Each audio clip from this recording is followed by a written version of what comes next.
Culture Média sur Europe 1 jusqu'à 11h. Thomas Hill, vous recevez le comédien Vincent Elbaz à l'affiche du nouveau film de Michel Gondry, Le Livre des Solutions. Et c'est l'heure de votre portrait sonore, Vincent Elbaz, des petits sons qui devraient vous rappeler quelques grands moments de votre carrière. Voici le premier. Il met un coup de matraque, j'évite comme ça, réflexe, tu vois, j'étais mort. Si j'avais pas eu le réflexe, je serais mort. Mais arrête de rigoler, je serais mort si j'avais pas eu le réflexe. Comme ça. Attends, et c'est après ou avant que t'as pété la gueule au 5 CRS? Dis-moi ça. Rigole pas, toi, arrête de rigoler, il est marrant, lui, j'ai failli mourir, il se marre, ça m'énerve, ça. Mais j'ai failli mourir, parole d'homme, là, je suis là. On pouvait évidemment pas passer à côté. On est en 1994, le péril jeune. Le public vous découvre dans ce rôle qui va vous coller à la peau, du gros mytho Chabert. Vous aviez conscience de faire à l'époque un film dont on allait encore parler presque 30 ans plus tard? Non, franchement, non. C'était un téléfilm d'abord pour Arte. Ah oui. Donc je pouvais pas imaginer que ce film allait sortir en salle, être un succès, devenir un film culte, ressortir en salle même cette année. En petit circuit arrêt essai. Non, c'est vrai que c'est une réussite de la part de Clapiche, ce film. Hyper fort. Et il paraît qu'à l'époque, pendant le tournage, vous faisiez des ménages le week-end? Ah, j'avais un boulot, bien sûr, oui. C'était vraiment mes cours de théâtre, etc. Je faisais des ménages. J'ai fait une avant-première avec Cédric, là, dans le cadre d'un festival étudiant de cinéma. Et donc, il y avait un public assez jeune, 18 ans. Et on a vu l'effet sur le jeune public de ce film, toujours très actuel, très... Vous êtes rentré dans le studio, Nicolas Caro vous a appelé Chabert. Direct. Et c'est vrai qu'on peut le voir d'ailleurs sur Netflix, ce film, si vous ne l'avez pas vu, Le Péril jeune, c'est vraiment à voir. Quelques années plus tard, votre notoriété va faire un bond grâce à deux comédies qui cartonnent, La Vérité si je mens, Les Randonneurs aussi. Et puis nous, on va faire un petit bond dans le temps. Nous sommes maintenant en 2005.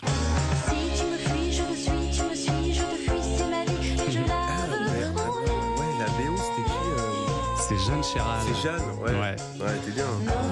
Qui fait la bande originale de Ma vie en l'air, de Rémi Besançon. C'est aussi le réalisateur du Premier jour du reste de ta vie. Là, vous avez le rôle principal avec un formidable Gilles Lelouch, avec Marion Cotillard aussi. Quel souvenir vous en gardez? C'est un premier film. Donc il y avait c'est le premier film de Rémi. C'était génial. Ce tournage, il était vraiment génial. J'ai que de bons souvenirs de tournage avec Gilles et Marion.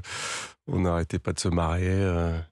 On avait une vraie collaboration avec Rémi. Il aime le travail avec les acteurs. Il nous impliquait beaucoup. C'était super.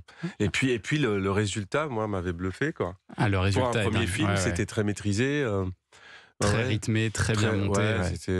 Rémi Besançon, c'est vraiment un réalisateur à suivre. Il est formidable. Allez, dernier petit extrait.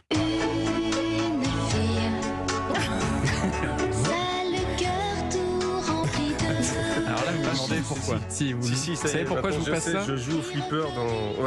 Alors c'est le générique d'Hélène et les garçons. C'est Hélène et les garçons, j'ai participé à Hélène et les garçons, j'ai fait une figure. Vous avez fait une figure une qui a été coupée au montage. J'ai été coupé au montage parce que, je sais, j'étais de dos au fond et je faisais tilter le flipper.